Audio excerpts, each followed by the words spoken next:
الرحمن الرحیم سورہ آل عمران اور تیسرے سپارے کا آخری رکوع، اس کی 2 آیات کا ہم نے گزشتہ درس میں ترجمہ کیا تھا۔ اس میں اللہ تبارک و تعالیٰ نے عالم ارواح میں، یعنی اس دنیا سے پہلے جب کہ سب ابھی روحیں تھیں، تو عالم ارواح میں اللہ تبارک و تعالیٰ نے انبیاء کرام کی روحوں کو جمع کیا اور ان سے یہ عہد لیا کہ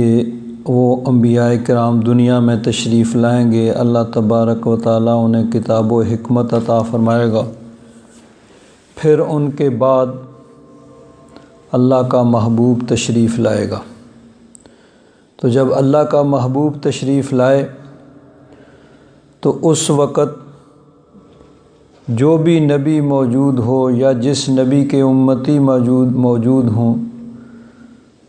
ان پر لازم ہے کہ وہ اللہ کے اس محبوب کی اتباع کریں، ان کا کلمہ پڑھیں اور ان کی نبوت کا پرچار کریں۔ یعنی اس وقت انبیاء کرام اپنی نبوت کا پرچار نہیں کریں گے، بلکہ اللہ کے محبوب کی نبوت کا پرچار کریں گے۔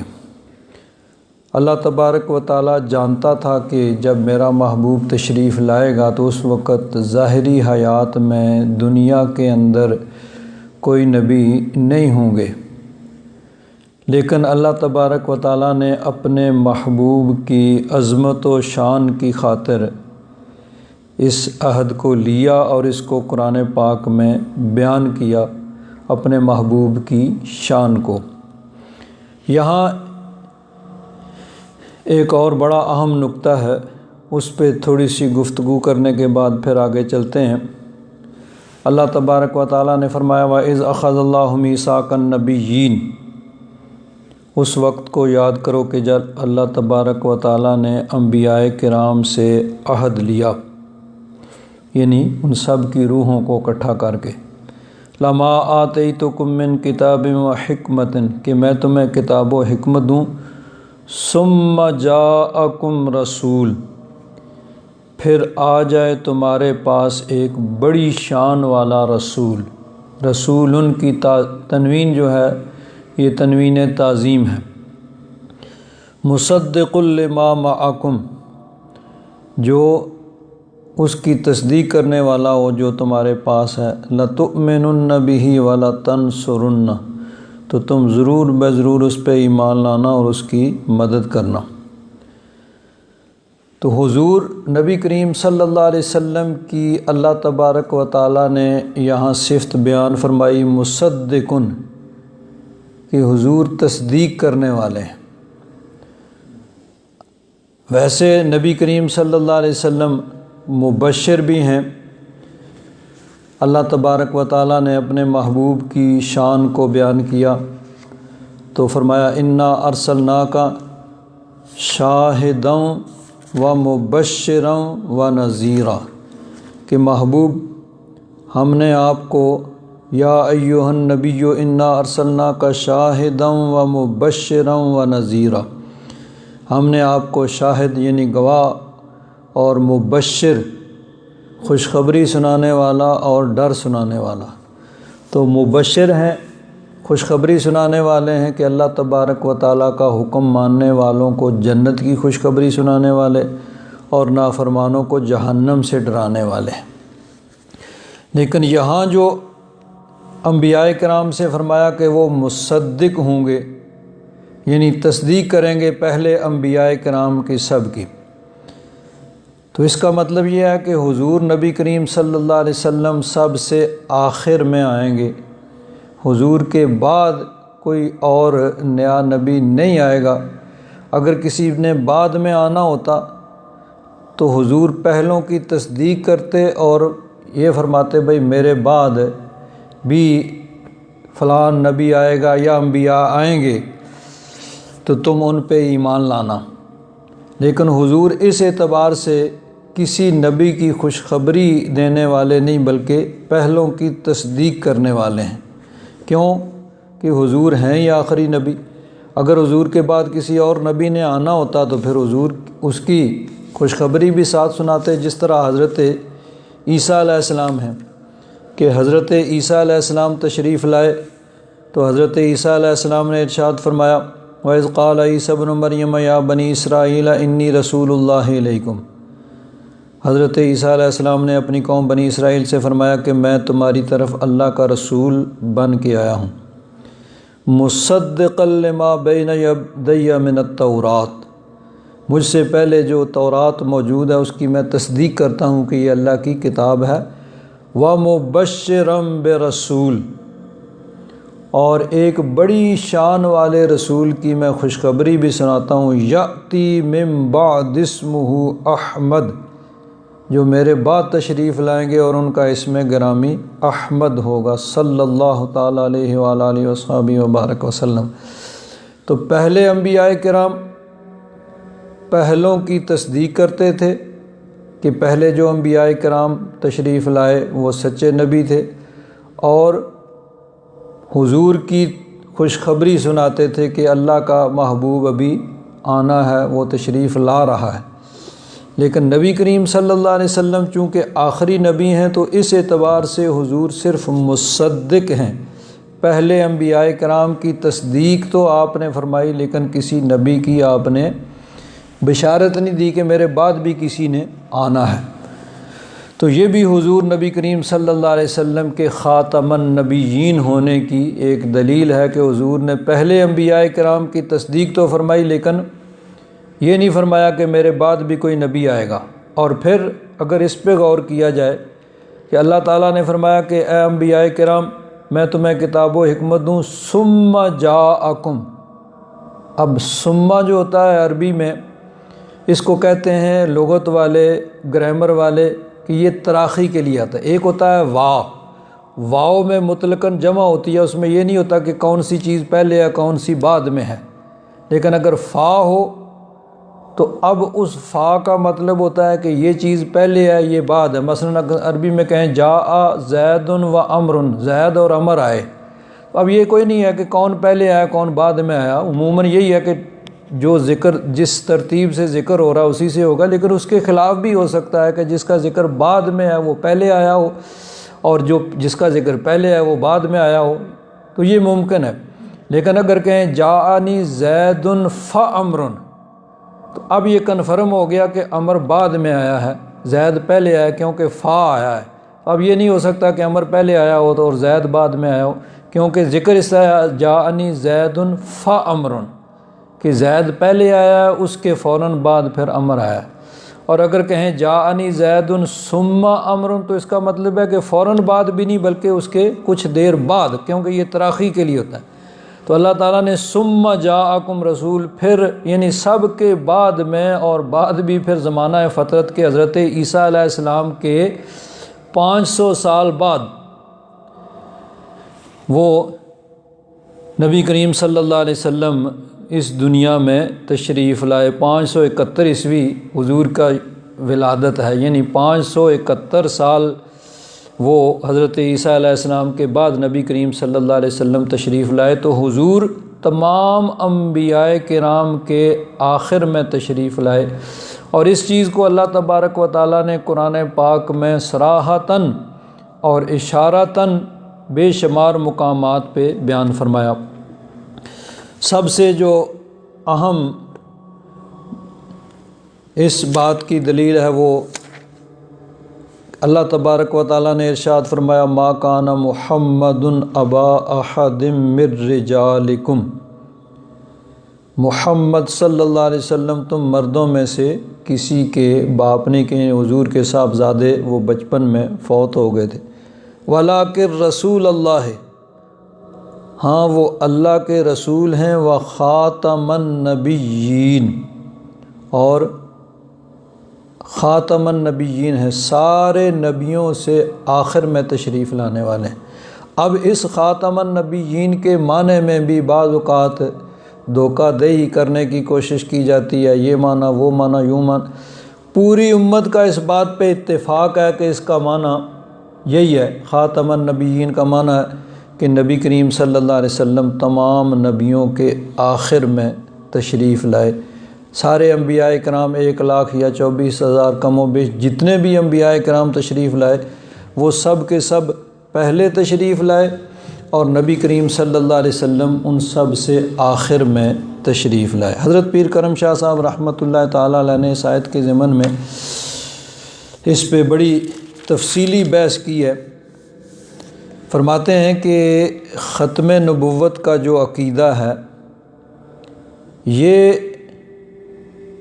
اسلام کے بنیادی عقائد میں سے ہے، جس طرح یہ کہ اللہ تبارک و تعالی وحدہ لا شریک ہے، یہ اسلام کا بنیادی عقیدہ ہے۔ اس میں کسی مسلمان کو اختلاف نہیں ہو سکتا کہ اللہ تعالیٰ وحدہ لا شریک ہے، وہی عبادت کے لائق ہے اور کوئی عبادت کے لائق نہیں ہے۔ یہ اسلام کا سب سے بنیادی عقیدہ ہے، اس میں کسی مسلمان کو اختلاف نہیں ہو سکتا، اور جس کو اختلاف ہوگا وہ مسلمان نہیں ہوگا۔ مسلمان اختلاف نہیں کر سکتا، اور جو اختلاف کرے گا وہ مسلمان نہیں ہوگا۔ اسی طرح قیامت آئے گی، انبیاء کرام پہ ایمان لانا، کتابوں پہ ایمان لانا، تقدیر پہ ایمان لانا، یہ ساری چیزیں جو ہیں یہ اسلام کے بنیادی عقائد ہیں، اور اس میں کسی قسم کا اختلاف نہیں ہے۔ اسی طرح حضور کی ختم نبوت، حضور کا خاتم النبیین ہونا، آخری نبی ہونا، یہ بھی حضور کی امت میں یہ اسی طرح متفقہ عقیدہ ہے جس طرح باقی بنیادی عقائد ہیں، جس میں کوئی اختلاف نہیں کہ نبی کریم صلی اللہ علیہ وسلم آخری نبی ہیں، اور جس نے بھی اس کے خلاف عقیدہ رکھا ہے پوری امت مسلمہ نے اس کو غیر مسلم قرار دیا۔ سب سے پہلے دیکھیے حضور نبی کریم صلی اللہ علیہ وسلم کی ظاہری حیات میں، حضور کے زندگی کے آخری ایام کے اندر ایک شخص تھا عرب کے اندر ہی، مسیلمہ، اس کو اب مسیلمہ ایک کذاب کہا جاتا ہے۔ اس نے حضور نبی کریم صلی اللہ علیہ وسلم کی نبوت و رسالت، حضور کی شان کو دیکھ کے اس کو بھی شوق چڑھا کہ میں بھی نبی بن جاؤں۔ اس نے نبوت کا اعلان کر دیا۔ پہلے تو وہ نبی کریم صلی اللہ علیہ وسلم کے پاس آیا اور آ کر اس نے کہا جی کہ میں آپ پہ ایمان لا سکتا ہوں، میں سردار ہوں اپنے قبیلے کا، میرے پاس بڑا جتھا ہے، بہت لوگ ہیں، وہ سب میرے ساتھ ہیں، تو میں آپ پہ ایمان لے آؤں گا۔ حضور نے فرمایا میں تو آیا ہی سب کو ایمان کی دعوت دینے کے لیے ہوں، سب کو ایمان کی دعوت دیتا ہوں۔ اس نے کہا جی میری ایک شرط ہے۔ فرمایا وہ کیا شرط ہے؟ کہنے لگا شرط یہ ہے کہ آپ اپنے بعد مجھے اپنا خلیفہ بنا جائیں، کہ آپ کے بعد میں آپ کا خلیفہ ہوں گا۔ حضور نبی کریم صلی اللہ علیہ وسلم کے ہاتھ میں کھجور کی ایک شاخ تھی، ایک چھڑی تھی۔ فرمایا کہ ایمان کے بدلے میں اگر یہ بھی مانگے تو میں تمہیں یہ بھی نہیں دوں گا۔ ایمان لانا ہے تو خالص نیت سے، اس لالچ سے نہیں کہ تمہیں یہ ملے گا وہ ملے گا، نہیں، خالص نیت سے ایمان لانا ہے۔ یہ یاد رکھیں کہ بعض اوقات نبی کریم صلی اللہ علیہ وسلم نے بعض نو مسلموں کو کچھ مال و دولت دیا، ان کو مؤلفۃ القلوب کہتے ہیں کہ ان کے دل ذرا مضبوط ہو جائیں، ان کے دل اور مضبوط ہو جائیں اسلام پر، لیکن وہ یہ ہے کہ وہ اسلام لانے کے بعد حکمت کے تحت حضور نے ان کو دیا۔ یہ نہیں کہ کوئی شرط کرے کہ ایمان کی یہ شرط ہے کہ مجھے آپ اتنی رقم دیں گے، یہ دیں گے وہ دیں گے، یہ نہیں۔ اس نے کہا جی مجھے بعد میں خلیفہ بنا جائیں، حضور نے فرمایا نہیں، یہ نہیں، اس کے لیے کوئی شرط نہیں ہے، خالص اللہ کی رضا کے لیے ایمان لانا پڑے گا، ایسی کوئی لالچ نہیں، یہ نہیں ہو سکتا۔ وہ چلا گیا، جا کے اس نے اپنے قبیلے میں اس نے اعلان کر دیا اپنی نبوت کا، اور اس نے خط لکھا من مسیلمۃ رسول اللہ الی محمد رسول اللہ، کہ یہ خط اللہ کے رسول محمد صلی اللہ علیہ وسلم کی طرف ہے، اور کس کی طرف سے ہے؟ مسلمہ کی طرف سے، جو اللہ کا رسول ہے۔ یعنی اپنے آپ کو بھی اس نے رسول کا، حضور کی رسالت کا بھی انکار نہیں کیا، لیکن اس کو غیر مسلم یعنی کافر قرار دیا گیا۔ حتیٰ کہ نبی کریم صلی اللہ علیہ وسلم کا جب وصال ہو گیا، حضرت صدیق اکبر خلیفہ بنے، تو بہت سے مسائل تھے، یعنی بے شمار مسائل کھڑے ہو گئے۔ کچھ لوگوں نے زکوٰۃ دینے سے انکار کر دیا، کچھ ویسے ہی مرتد ہو گئے، اور یہ یعنی عرب کے اندر مدینہ شریف کے قریب بھی ایسے ہو رہا تھا، کچھ قبائل مرتد ہو گئے، کچھ نے زکوٰۃ دینے سے انکار کر دیا، اور ادھر یہ بہت دور یعنی یہ قبیلہ تھا، اور ادھر اس نے اپنی نبوت کا اعلان کر دیا اور جتھا اکٹھا کر لیا۔ حضرت صدیق اکبر نے اس کی سرکوبی کے لیے، اس کا قلع کما کرنے کے لیے ایک بہت بڑا لشکر تیار کیا۔ حضرت فاروق اعظم نے عرض کیا کہ اب حکمت کا تقاضا یہ ہے کہ اتنے دور لشکر نہ بھیجا جائے، یہ ہمارے قریب کچھ لوگ مرتد ہو گئے ہیں، کچھ نے زکوٰۃ دینے سے انکار کر دیا، پہلے ان سے نبٹ لیا جائے اور پھر ادھر۔ حضرت صدیق اکبر نے فرمایا نہیں، میری موجودگی میں حضور کی ختم نبوت میں نقب لگ جائے اور میں خاموش بیٹھا رہوں، یہ نہیں ہو سکتا ہے۔ حضرت صدیق اکبر نے ایک لشکر بھیجا اور وہاں پہ لڑائی ہوئی، بے شمار مسلمان صحابہ کرام اس میں شہید ہوئے، لیکن بالآخر وہ مارا گیا اور یہ فتنہ اس وقت ختم ہوا۔ تو حضرت صدیق اکبر کی نگاہیں دیکھ رہی تھیں کہ آج اگر اس معاملے میں ذرا سستی کی گئی تو جس کا دل چاہے گا وہ اٹھ کے کھڑا ہو جائے گا، میں بھی نبی ہوں جی، سب کو شوق چڑھے گا، کوئی سر پھرا اٹھے گا، کہے گا میں بھی نبی ہوں۔ تو نہیں، ابھی سے اس کا قلع کما کیجیے۔ تو حضرت صدیق اکبر نے ہر قسم کے خطرات کے باوجود اس کا قلع کما کیا۔ اور پھر اب دیکھیے،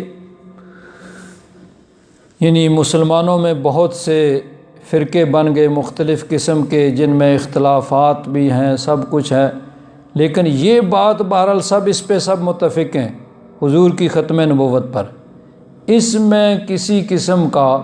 کوئی اختلاف نہیں ہے کہ حضور خاتم النبیین ہیں، حضور آخری نبی ہیں۔ باقی چیزوں میں اختلاف موجود ہے، لیکن اس میں امت میں کبھی اختلاف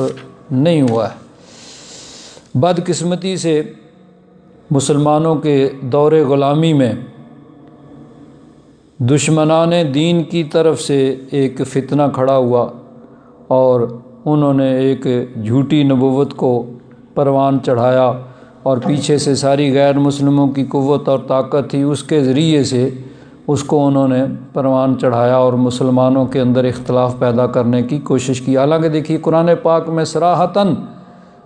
یہ موجود ہے کہ حضور نبی کریم صلی اللہ علیہ وسلم خاتم النبیین، آخری نبی ہیں، حضور کے بعد کوئی نیا نبی نہیں آئے۔ اور اگر احادیث مبارکہ کو دیکھا جائے تو ان میں بھی بڑی وضاحت سے اس چیز کو بیان کیا گیا کہ حضور خاتم النبیین ہیں، آخری نبی ہیں، حضور کے بعد کوئی نبی نہیں آئے گا۔ چنانچہ بخاری شریف کے اندر حدیث پاک موجود ہے، نبی کریم صلی اللہ علیہ وسلم نے ارشاد فرمایا، ان مثلی و مثل الانبیاء من قبلی، میری مثال اور مجھ سے پہلے جو انبیاء کرام گزرے ہیں 1,24,000 یا کم و بیش جتنے بھی، ان کی مثال ایسے ہے کا مثل رجل بنا بیتن، جیسے ایک آدمی نے کوئی گھر بنایا ہو، فَأَحْسَنَهُ وَأَجْمَلَهُ، بڑا خوبصورت، ہر طریقے سے وہ کمپلیٹ پرفیکٹ اس نے کوئی محل، کوئی گھر بنایا ہے، مگر کیا ہوا، إِلَّا مَوْضِعَ لَبْنَةٍ مِّن زَاوِيَةٍ، اس کے ایک کونے میں ایک اینٹ کی جگہ چھوڑ دی، باقی سارا ہر اعتبار سے وہ گھر مکمل ہو گیا۔ فَجَعَلَ النَّاسُ يَطُوفُونَ بِهِ، لوگ آ کے اس کو دیکھتے ہیں، اس کے گرد چکر لگاتے ہیں، بھئی کیا شاندار گھر ہے، کیا ہر چیز ہر طرح سے کمپلیٹ ہے، پرفیکٹ ہے۔ وَيُعْجِبُونَ لَهُ، ان کو اچھا لگتا ہے، یعنی اس کی تعریف کرتے ہیں، لیکن کیا کہتے ہیں؟ وَيَقُولُونَ هَلَّا وُضِعَتْ هَٰذِهِ اللَّبِنَةُ، پھر کہتے ہیں باقی تو سب ٹھیک ہے، یہ اینٹ کیوں نہیں لگائی گئی؟ بھائی ایک کونے میں ایک اینٹ کی جگہ چھوڑی ہوئی ہے، باقی تو ہر اعتبار سے یہ درست ہے، مکمل ہے، کمپلیٹ ہے، پرفیکٹ ہے، تو یہ کیوں نہیں اینٹ لگائے گی؟ حضور نے فرمایا انا اللبنۃ، وہ جو ایک اینٹ قصر نبوت میں رہتی تھی نا، وہ میں ہوں، یعنی میرے آنے سے وہ قصر نبوت مکمل ہو گیا۔ وَأَنَا خَاتَمُ النَّبِيِّينَ، اور سن لو کہ میں آخری نبی ہوں، میرے بعد کوئی اور نیا نبی نہیں آئے گا۔ تو حضور نبی کریم صلی اللہ علیہ وسلم نے بڑا واضح انداز میں مثال کے ذریعے بھی اور صراحتاً فرما دیا کہ قصر نبوت میں ایک اینٹ کی جگہ باقی تھی، وہ میرے آنے سے وہ اینٹ لگ گئی اور قصر نبوت کا محل مکمل ہو گیا، اب اس میں اور کسی اینٹ کی گنجائش نہیں ہے، اور فرمایا کہ سن لو میں خاتم النبیین ہوں۔ اب کیا ہوتا ہے کہ اب اگر کوئی اور اینٹ وہاں پہ لگانی پڑے تو جگہ تو ہے نہیں، تو پھر حضرت پیر کرم شاہ صاحب فرماتے ہیں کہ اگر آپ اس حدیث میں غور کریں تو بلاغت نبی کا اعجاز اس کا آپ کو اعتراف کرنا پڑے گا کہ جب ایک عمارت مکمل ہو جاتی ہے اور اس میں کوئی خالی جگہ نہیں رہتی تو کوئی ماہر سے ماہر انجینئر بھی اس میں ایک اینٹ کا اضافہ نہیں کر سکتا۔ ہاں اس کی ایک ہی صورت ہے کہ پہلی اینٹوں میں سے کوئی اینٹ توڑ کر وہاں سے نکالی جائے، پھر اس خالی کرائی ہوئی جگہ پر کوئی نئی اینٹ لگائی جائے۔ تو نبی کریم صلی اللہ علیہ وسلم کی تشریف آوری سے قصر نبوت مکمل ہو گیا، اب اس میں کسی اور نبی کی گنجائش نہیں، بجوز اس کے سابقہ انبیاء میں سے کسی نبی کو وہاں سے نکالا جائے۔ تو کہتے ہیں کہ یہ جو ہوتا ہے نا، جس نے بعد میں نبوت کا،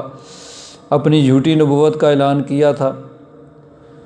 اس نے بھی یہی کوشش کی کہ ایک اینٹ کو توڑ کے تو اس کی جگہ خود گھسنے کی کوشش کی۔ نبی کریم صلی اللہ علیہ وسلم نے فرمایا کہ مسیح موعود حضرت عیسیٰ علیہ السلام آسمانوں پہ موجود ہیں، وہ تشریف لائیں گے۔ پہلے اس نے کہا بھئی وہ مر گئے ہیں، اس بات کا خوب چرچا کرو، جب یہ لوگ مان جائیں گے پھر اگلی بات، اچھا جی حدیث میں آتا ہے وہ آئیں گے، تو جب وہ مر گئے ہیں تو جس نے آنا ہے وہ کون ہے؟ اس نے کہا پھر میں تو اس طرح یعنی اس دھوکہ دہی کے ذریعے سے اس نے کوشش کی، لیکن بہرحال قصر نبوت جو ہے وہ مکمل ہو چکا نبی کریم صلی اللہ علیہ وسلم کی تشریف آوری سے، اب اس کے بعد کوئی اور نبی نہیں آئے گا۔ دوسری حدیث پاک میں نبی کریم صلی اللہ علیہ وسلم نے ارشاد فرمایا فضلت علی الانبیاء بست، 6 چیزوں میں مجھے باقی انبیاء کرام پر فضیلت دی گئی۔ اس میں مختلف احادیث میں مختلف تعداد بیان ہوئی ہے، یہاں پہ جو اس موقع پہ حضور نے بیان فرمائی وہ 6 چیزیں ہیں۔ اعطیت جوامع الکلم،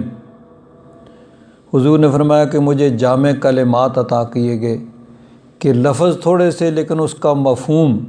اس کے اندر ایک معنی اور مفہوم کا سمندر موجود ہے۔ تو مختصر الفاظ لیکن بڑے فصیح بلیغ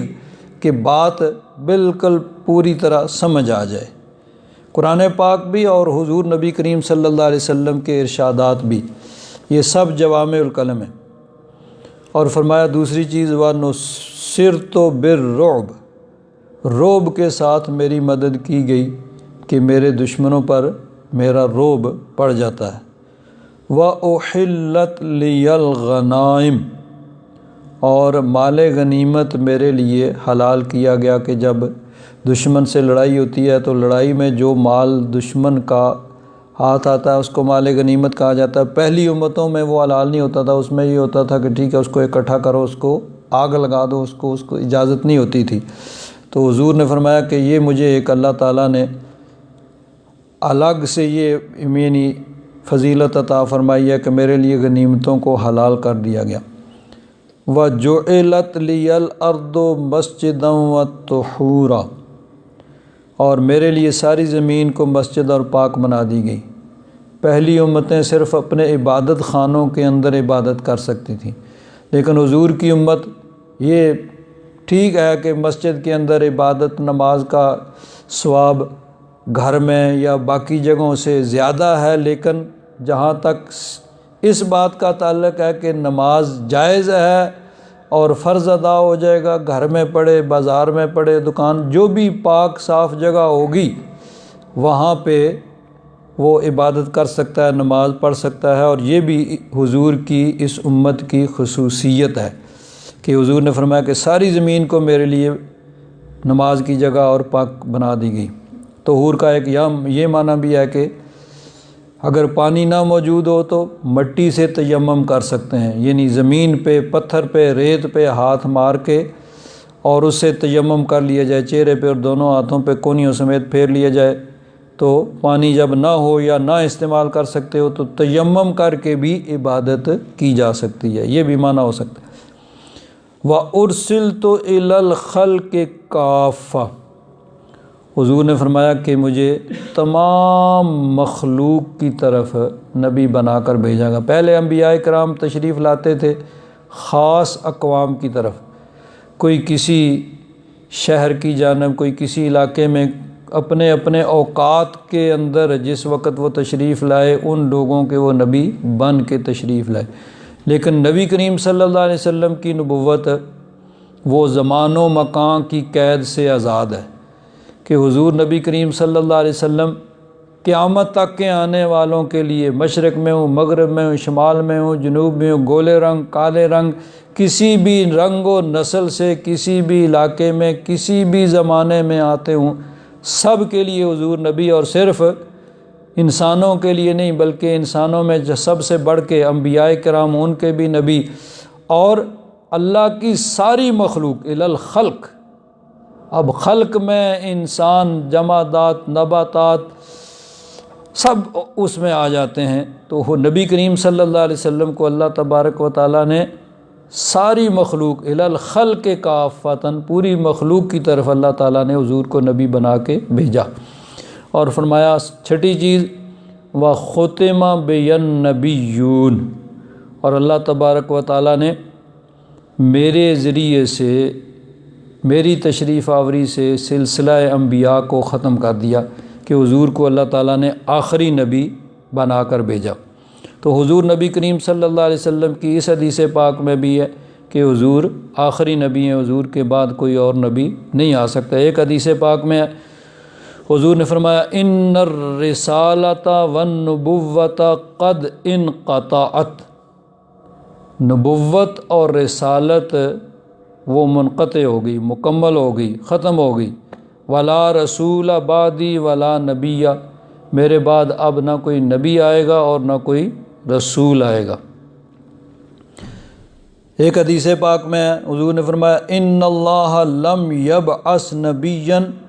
الا حذر امتہ الدجال، اللہ تبارک و تعالیٰ نے جتنے بھی نبی بھیجے ہیں نا، ہر نبی نے اپنی امت کو دجال سے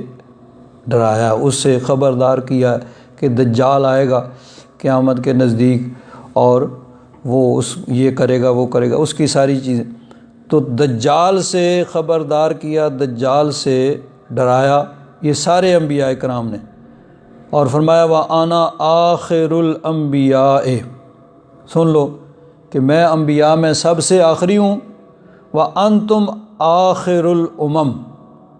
اور تم تمام امتوں میں سے آخری امت ہو۔ وَهُوَ خَارِجٌ فِيكُمْ لَا مَحَالَةَ، اب لا محالہ ضرور بے ضرور وہ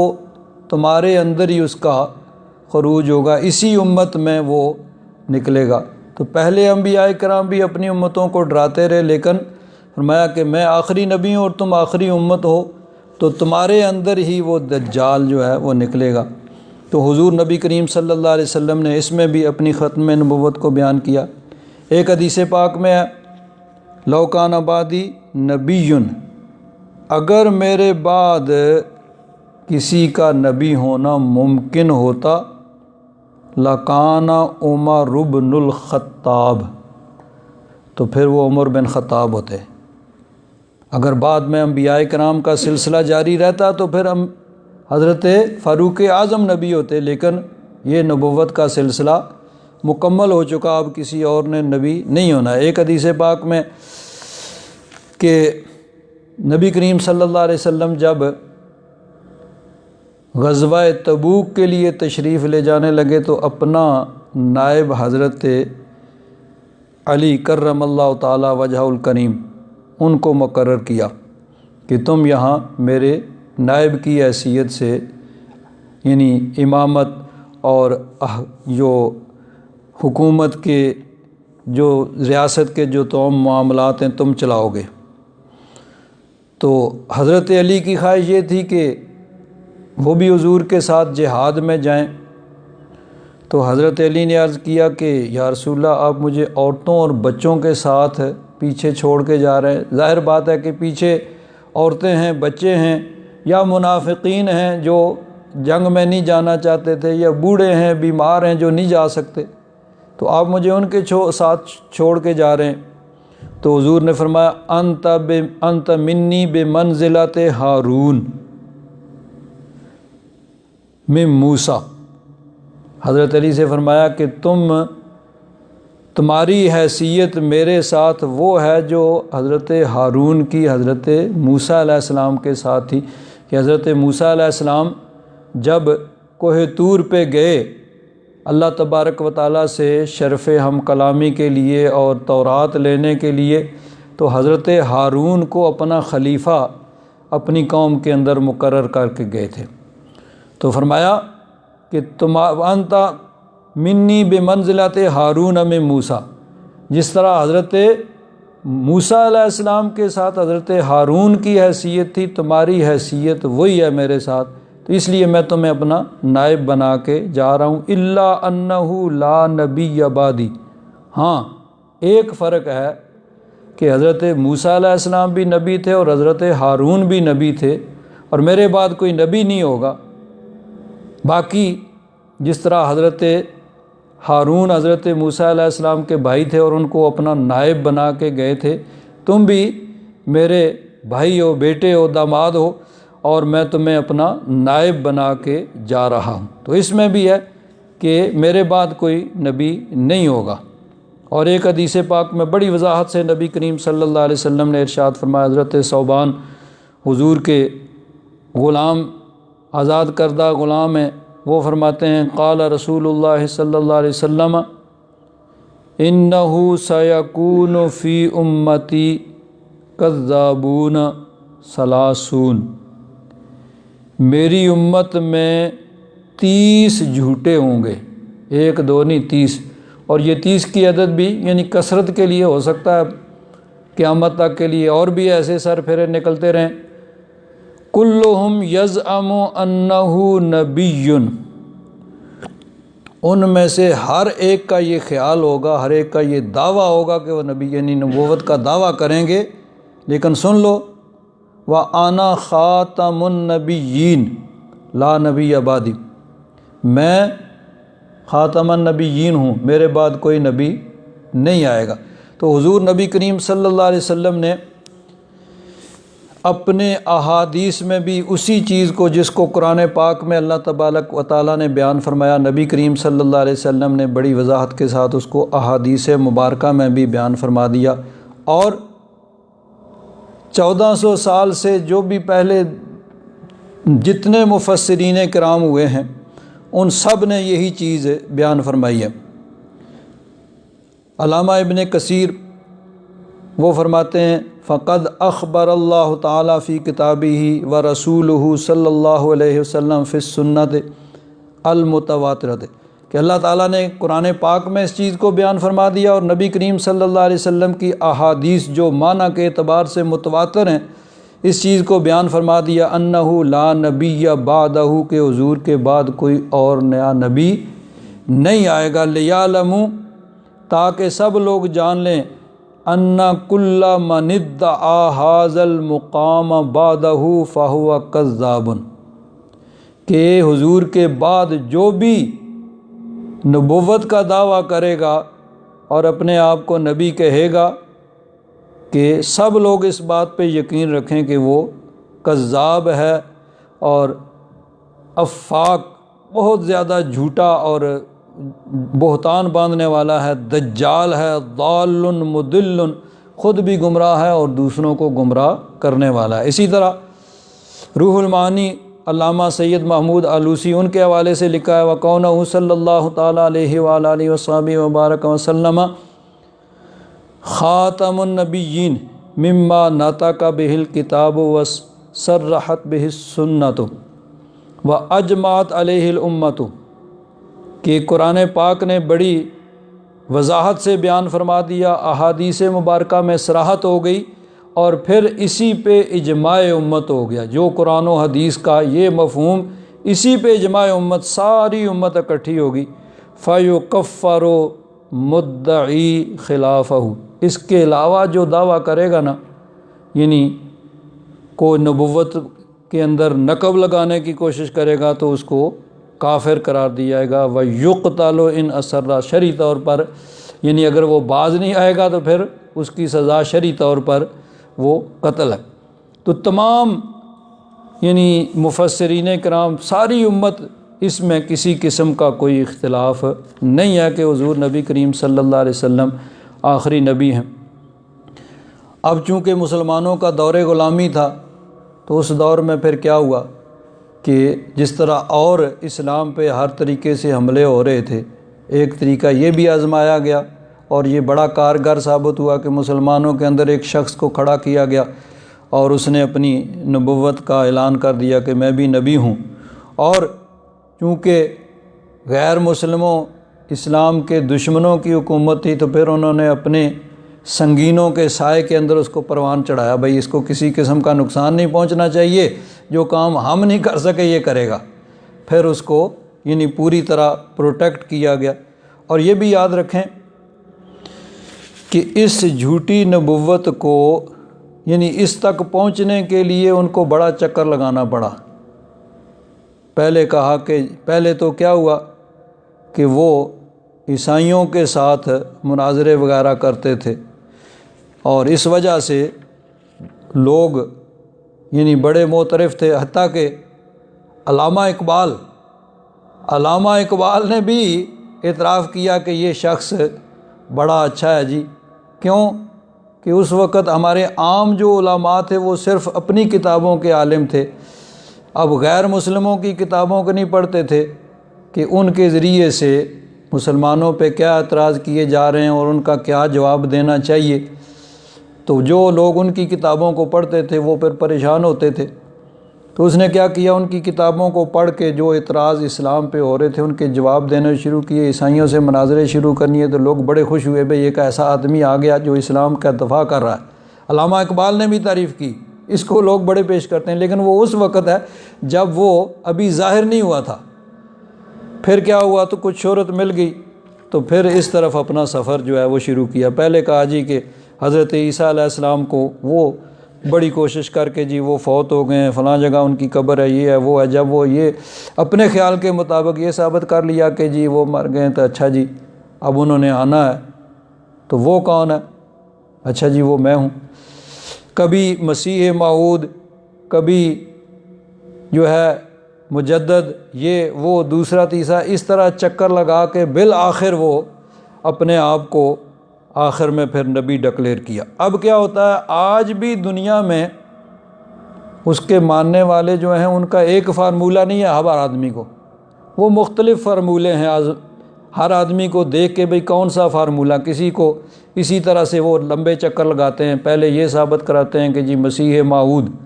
وہ نبی تو نہیں تھے، وہ تو صرف ایک مسلح تھے، یہ مجدد تھے، یہ تھے، وہ تھے، مسیح موعود تھے۔ یہ چیزیں جب مان لیجئے، پہلا جو ہے نا ذہن میں جو چیز ہے اس کو صاف کیا جائے، جب یہ مان لیں گے اگلا سٹیپ یہ ہوگا، اگلا سٹیپ یہ ہوگا، تو وہ سٹیپ بائی سٹیپ وہاں تک وہ پہنچتے ہیں۔ تو اس طرح یعنی مختلف طریقے جو اس نے خود طریقے اختیار کیے، وہی آگے اس کے ماننے والے بھی لوگوں کو گمراہ کرنے کے لیے وہی طریقے آزما رہے ہیں۔ اور بعض جگہ اس نے کہا جی کہ میں مکمل نبی تو نہیں ہوں، میں تو ذلی نبی ہوں، بروزی نبی ہوں، یہ یعنی ہاف نبی، آدھا نبی، پورا نہیں۔ حالانکہ نبی جو ہوتا ہے وہ نبی ہوتا ہے، ہاف نبی کا تصور اسلام میں کوئی نہیں ہے، آدھا نبی کوئی بھی نہیں ہوا ہے، جو نبی تھا وہ پورا ہی نبی تھا۔ تو اس نے کہیں جگہ اپنے آپ کو آدھا نبی قرار دیا، کہیں کچھ۔ یہ ساری چیزیں اصل میں وہ یعنی ایک دھوکہ دینے کے لیے ہیں، باقی جو ہے اس کا اصل مقصد جو تھا وہ وہی تھا کہ اس نے اپنے آپ کو نبی منوانا تھا، اور آج بھی لوگوں کو مختلف طرح کے چکر دے کر بالآخر وہیں پہ لے جایا جاتا ہے۔ لیکن بہرحال قرآن پاک کے اندر اللہ تبارک و تعالیٰ نے اس کو صراحتاً بیان کیا، نبی کریم صلی اللہ علیہ وسلم کی احادیث بڑی واضح ہیں، اور پوری امت کا اس بات پہ اتفاق ہے کہ اس کا یہی معنی اور مفہوم ہے، اس کے اندر کوئی اور معنی اور مفہوم جو بیان کرنے کی کوشش کرے گا وہ دجال اور کذاب اور جھوٹا ہے۔ اللہ تبارک و تعالیٰ نے اپنے محبوب کو خاتم النبیین، آخری نبی بنا کر بھیجا، اور اس آیت مبارکہ سے بھی یہ چیز حضور کی ختم نبوت ظاہر ہوتی ہے کہ حضور نبی کریم صلی اللہ علیہ وسلم، اللہ تعالیٰ نے فرمایا انبیاء کرام کو کہ تمہیں کتاب و حکمت دوں گا، ثم جاءکم رسول، پھر سب کے بعد میں، ثم تراخی کری کہ تم سب کے بعد وہ نبی آئے گا، اور وہ مصدق ہوگا تمہاری نبوتوں کی، کتابوں کی تصدیق تو کرے گا، لیکن وہ کسی اور بعد میں کسی نبی کی بشارت نہیں دے گا کہ اس کے بعد کسی اور نبی نے نہیں آنا ہے۔ تو سارے انبیاء کرام کو اللہ تعالیٰ نے پابند کیا، لَتُؤْمِنُنَّ بِهِ وَلَا تَنْصُرُنَّ، ضرور بے ضرور تم ان کی مدد کرنا اور ان پہ ایمان لانا۔ پھر فرمایا قَالَ أَأَقْرَرْتُمْ وَأَخَذْتُمْ عَلَىٰ ذَلِكُمْ إِصْرِي، کیا تم نے اقرار کیا اور اس پہ میرا بھاری ذمہ لے لیا؟ قالوا اقررنا، سارے انبیاء کرام نے عرض کیا ہم نے اقرار کیا۔ قال فاشہدوا، اللہ تعالیٰ نے فرمایا گواہ ہو جاؤ، وَأَنَا مَعَكُم مِّنَ الشَّاهِدِينَ، اور میں بھی تمہارے ساتھ گواہوں میں سے ہوں۔ فَمَن تَوَلَّىٰ بَعْدَ ذَلِكَ فَأُولَٰئِكَ هُمُ الْفَاسِقُونَ، پس جو اس کے بعد پھر گیا تو پھر سن لو کہ وہی لوگ حکم الہی سے نکلنے والے ہیں۔ اب انبیاء کرام نے اپنی اپنی امتوں کو اپنے اپنے وقتوں میں نبی کریم صلی اللہ علیہ وسلم کے متعلق تاکید کی کہ اللہ کا نبی تشریف لائے گا، جو بھی ان کا زمانہ پائے اس پہ لازم ہے کہ اس وقت ان کا کلمہ پڑھے اور ان کو نبی اور رسول مان کے ان کی شریعت کے مطابق عمل کرے، یعنی اس وقت یہ کہ ہماری شریعت نہیں بلکہ ان کی شریعت قابل عمل ہوگی۔ اب جب نبی کریم صلی اللہ علیہ وسلم تشریف لائے تو جو اہل کتاب موجود تھے ان میں سے اکثریت نے حضور کی نبوت کا انکار کر دیا، تو اللہ تعالیٰ نے فرمایا افغیر دین اللہ یبغون، کیا اللہ کے دین کے علاوہ کوئی اور چاہتے ہیں؟ یعنی اللہ کا دین کیا ہے؟ وہی ہے جس کے داعی نبی کریم صلی اللہ علیہ وسلم، جس کی طرف حضور بلا رہے ہیں، یہ اللہ کا دین ہے۔ اس کے علاوہ جو کچھ بھی ہے اب وہ اللہ کا دین نہیں ہے، کہ پہلے انبیاء کرام اپنے اپنے وقتوں میں جس چیز کی دعوت دیتے رہے وہی دین تھا، وہی دین اسلام تھا، لیکن اب جو ہے اب میرا محبوب تشریف لے آیا تو اب صرف ان کی دعوت وہی حق ہے اور ان کی نبوت اور رسالت کا ماننا ہی دین حق ہے، یہی اللہ کا دین ہے۔ تو فرمایا افغیر دین اللہ یبغون، کیا اللہ کے دین کے علاوہ کچھ اور چاہتے ہیں، کوئی اور دین چاہتے ہیں؟ وَلَهُ أَسْلَمَ مَنْ فِي السَّمَاوَاتِ وَالْأَرْضِ،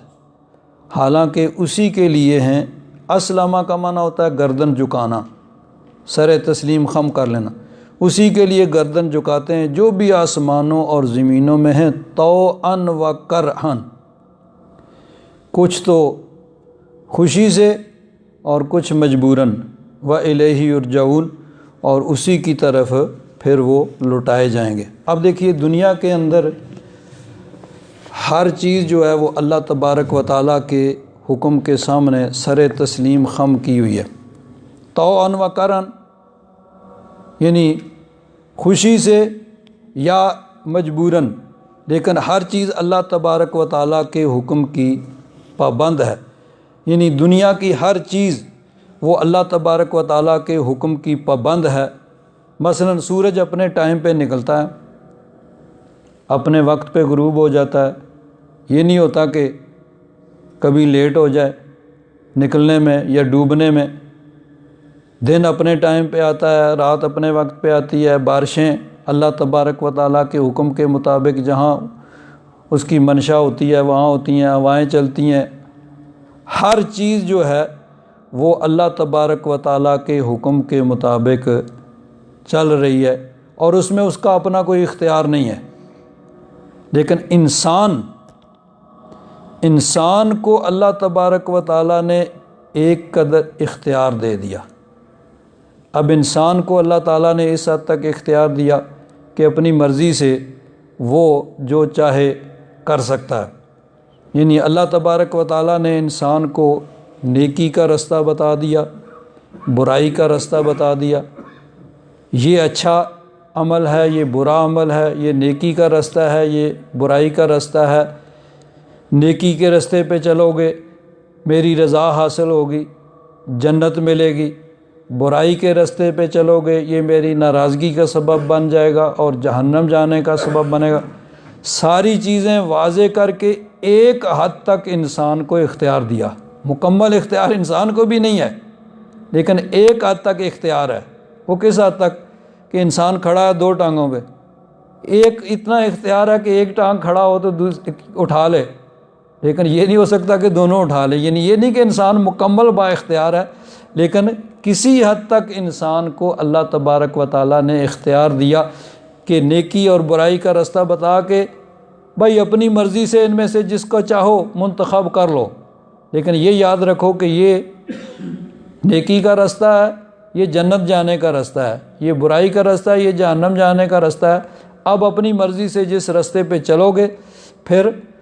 اسی کے مطابق پھر اس کے انجام کے لیے بھی تیار رہنا۔ تو یہ صرف انسان کو اللہ تبارک و تعالیٰ نے اس خاکی پتلے کو یہ اختیار دیا ہے، اور انسان کے لیے اللہ تبارک و تعالیٰ نے اس کائنات کے اندر اپنی نشانیاں رکھی ہیں۔ اللہ تعالیٰ نے فرمایا سنریہم آیاتنا،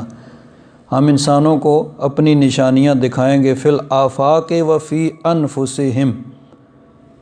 آفاق میں بھی اور ان کے اپنی جانوں میں بھی، حتیٰ یتبین لہم انہ الحق، یہاں تک کہ ان کے لیے واضح ہو جائے گا کہ حق اللہ تبارک و تعالیٰ کا رستہ اور دین وہی حق ہے۔ اب دیکھیے دنیا میں انسان کو نظر آتا ہے کہ ہر چیز اللہ تبارک و تعالیٰ کے حکم کی پابند ہے، اور انسان کی اپنی ذات کے اندر بھی کہ انسان مثلاً کھانا کھا لیتا ہے، اب اس کے بعد اس کا اختیار ختم ہو جاتا ہے، آگے ایک سسٹم ہے وہ خود بخود کھانا ہضم ہوتا ہے، اور سارا جو ہے وہ سارا سسٹم وہ انسان کے اپنے اختیار میں وہ نہیں ہے، وہ بھی یہ نہیں جس طرح دنیا میں باقی چیزیں پابند ہیں اسی طرح وہ بھی پابند ہے۔ تو خود انسان کے اپنے اندر بھی نشانیاں موجود ہیں اور باہر بھی نشانیاں موجود ہیں جو اللہ تبارک و تعالیٰ کی ذات پہ دلالت کرتی ہیں کہ کوئی ایسی ذات موجود ہے جو اس کائنات کے بنانے والی اور اس کے چلانے والی ہے۔ تو اللہ تعالیٰ نے فرمایا کہ ہم یعنی انسان ایک ہے عالم کبیر، یہ دنیا جو ہمیں نظر آ رہی ہے، ایک اور عالم صغیر انسان کی اپنی ذات ہے۔ تو عالم کبیر میں بھی اور عالم صغیر میں بھی انسان کو اللہ تبارک و تعالیٰ کی ذات یعنی اس کے جلوے نظر آتے ہیں۔ دوسری آیت میں فرمایا وَفِي الْآيَاتِ وَفِي الْأَرْضِ آیَاتٌ لِّلْمُوقِنِينَ،